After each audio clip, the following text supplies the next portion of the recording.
In this video, I'm going to show you how you can change your search engine from Microsoft Bing to Google in your Firefox web browser.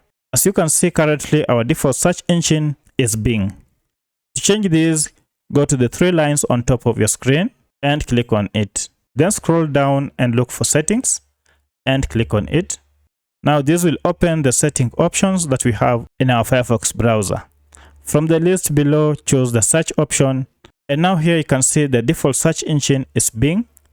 To change it, just click on it and then select Google from the options. Now when we go back and open a new tab, you can see the search engine has automatically been changed from Microsoft Bing to Google. If this video was helpful to you, kindly hit the like button and subscribe to this channel to support me.